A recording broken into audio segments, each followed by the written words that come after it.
first Highland Games is underway. Everything is going good, except the seating is on this hillside, which has very loose grass.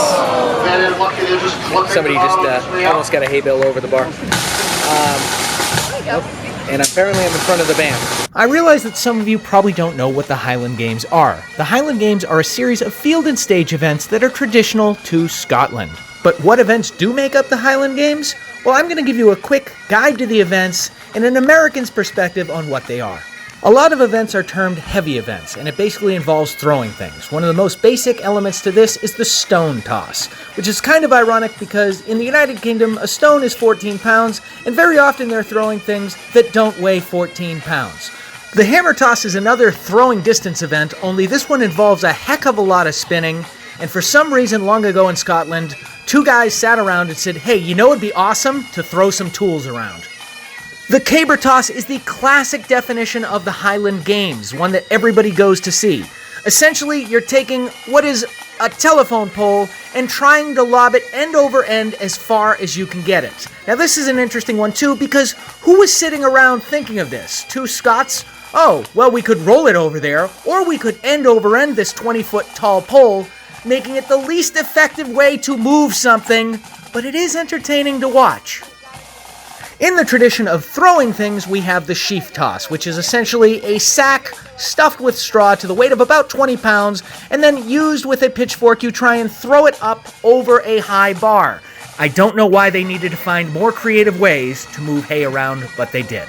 There's also the height for weight and height for distance events, which if you don't know what they are from the name, I can't help you that much, but I can tell you that they're very similar to what airport employees do to get your baggage on a plane anywhere in the United States. Bagpiping tends to not be a competitive event at the Scottish Games, but rather a meetup for bagpipers from all over the world. It gives the Highland Games its definitive Scottish sound. It also gives a definitive sound to AC/DC's It's a Long Way to the Top If You Want to Rock and Roll. Unlike any of the other Highland Games events is the Highland dance competitions.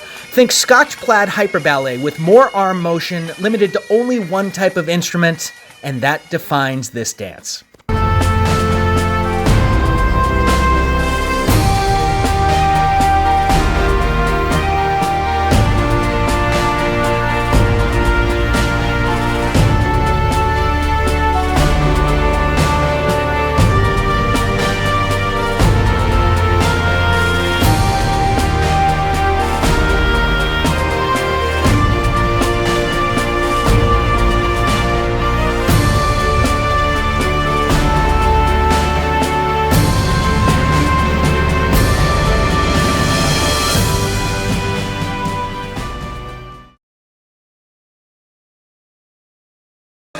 Pheasant burger. Never had a pheasant burger. I will try one at the Highland Games. All right. Very good. These French fries, though, so crispy and so just the right temperature, just the right amount of spices, just the right amount of crisp. These French fries are probably the best I've ever had.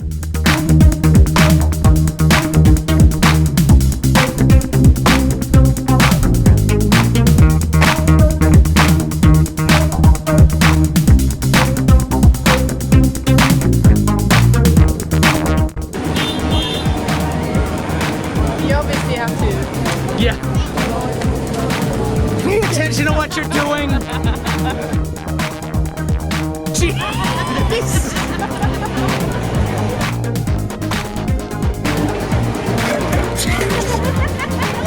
Wow. Wow. Fuck is broke. And this is why we can't have nice things. All right, enough of this. We got Highland Games to film.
Now, as you can see, I started in the back of the pack. I had no interest in trying to win this race.